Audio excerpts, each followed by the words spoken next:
What's up, ladies and gentlemen, and welcome to this POV review by Autobahn. My name is Martin, and today I am reviewing the Porsche Cayenne Turbo GT, my favorite SUV, tuned by SSR Performance. Now, SSR, they don't call themselves a tuning company because they use OEM-like engineering to develop these kits, and I do agree with them that the term tuning is not what you think of if you see what they do, what their facilities look like, what their processes look like. It is just unbelievable. They're a relatively new company. It's the first time we're there, and I was blown away by what they offer, what they do. The kind of cars they have, maintain, alter, optimize. And the owner of the company drives this. Now, they do a lot of racing with Porsche GT cars. They even have a Porsche Turbo S992, which has gotten like a GT treatment, which I just absolutely adore. We are going to drive that car in the future, so yeah, that's going to be really, really cool. Now, today we have this, the Porsche Cayenne Turbo GT, which got the SSR treatment. And it's got 1,000 horsepower and 1,200 Newton meters of torque, which is just absolutely insane. We have a floating wheel.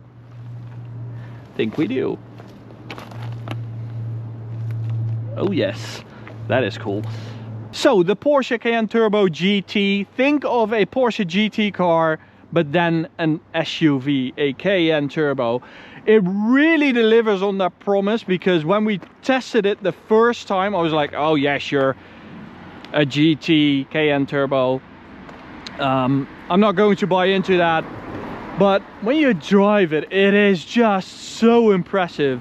It really, really likes to corner and just attack a B road like this. So for me, it's my favorite SUV to drive, sort of together with the Urus Performante, which I also absolutely adored.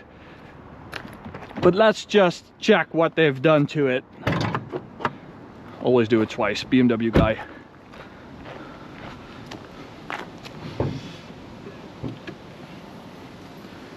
So, nothing much, right? I don't see anything right here. This is the 4-liter V8 bi-turbo you also find in like an Audi RS6, an RSQ8, Lamborghini Urus, stuff like that. And the biggest problem with these engines when it comes to tuning is the intercooler. Now, together with Wagner, they developed a special intercooler for this car to really cool down that charged air coming from the upgraded turbochargers.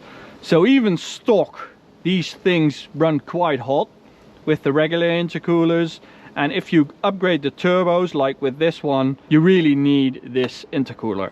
So it is a water-to-air system, completely developed by Wagner together with SSR. And with the upgraded turbos, the ECU tune, the transmission tune, because they also changed the software for that to cope with all the power. You have those massive turbos boosting through the upgraded downpipes onwards to the intercooler that also has been upgraded, and then into the engine, and then you get 1,000 horsepower. So you have the 4-liter V8, two massive turbos. The engine combusts, goes into the turbos, cold side goes into the intercooler, hot side goes through the upgraded downpipes with catalytic converter, so you don't have any of the smells or the loudness. It is loud, but it's not that loud. And then the intercooler cools down the charged air from the turbos, feeds it back into the engine again, and you get 1,000 horsepower and 1,200 Newton meters of torque. Isn't that something? And because this is a Turbo GT, we also have a performance advantage over the normal turbo, because the engine is a bit different. You have a carbon fiber roof, as you can see, way more aero, a titanium Akrapovic back box, and together with the roof, that saves 40 kilos. and it's way at the top and way at the back, so handling wise you really benefit from that. Okay, let's turn on the ignition, put it into Sport Plus, start her up. That is a good sound. I really like the fact that they used catalytic converters. If you do decat downpipes on these engines, I just don't like it. It's too loud, it smells, and you get way more vibrations and stuff. So this setup to me seems kind of perfect.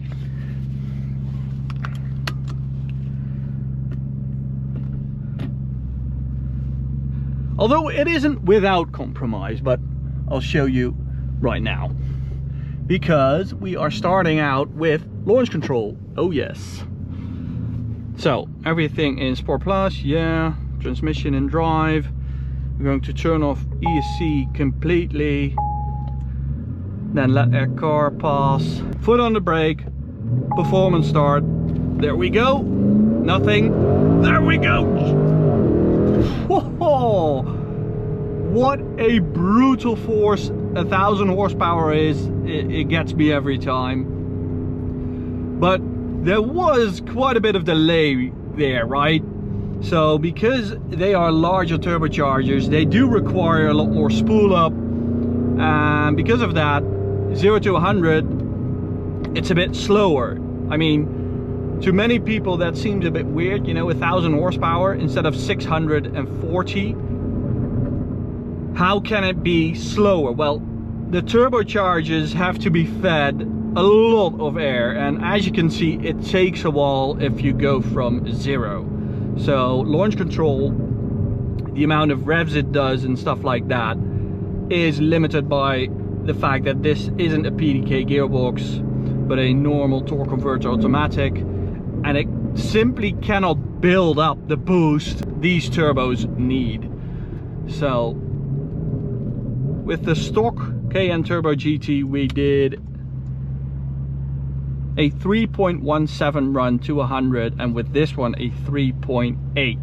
But don't leave this video just yet, don't go for something else, because we are now going onto the Autobahn, where we can go a bit faster than 100, and that's where it gets like really interesting, because just have a look at this.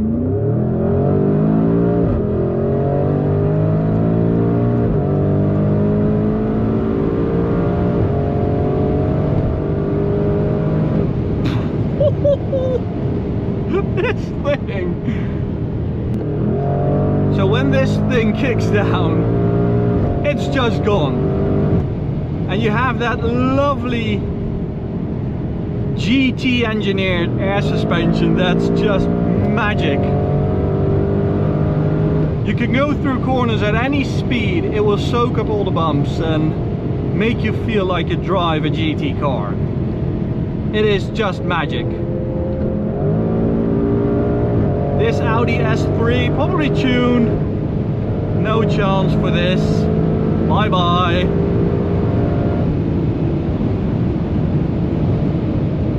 (100 to 200). The stock one did an 8.5. With this, I did a 6.4. 0 to 250. Even though we lose 0.6 of a second, 0 to 100, from 100 to 250. It gains 5 seconds over the stock one. 5 seconds. I can make a cup of tea in that time. And the guys at SSR absolutely trash this car, so they know it can do about anything in any condition. The amount of engineering and testing they do is just mind-boggling. Their dyno is rated at 4,000 kilowatts. That's 1,000 kilowatts per wheel, which is 1,360 horsepower per wheel. Absolutely insane. The whole facility is like a Formula 1 team. And then we drive into Munich and get a speed limit. I just can't wait to drive some more of their creations, because this is really next level when it comes to tuning cars. And I even came across a Lamborghini Huracan STO in this. Because this is a bit of a bumpy Autobahn, it didn't have a chance, because the moment you get up to speed, they're about as fast, I'd say, but this has that lovely air suspension and you can just do about anything with it, even at like 300 kph. But with the Huracan, you just lose the balance of the car at that speed. So it was just so fun to do. Thanks a lot to the guys at SSR for lending me this car for the day, and I've had so much fun. See you at the next one, guys. Bye.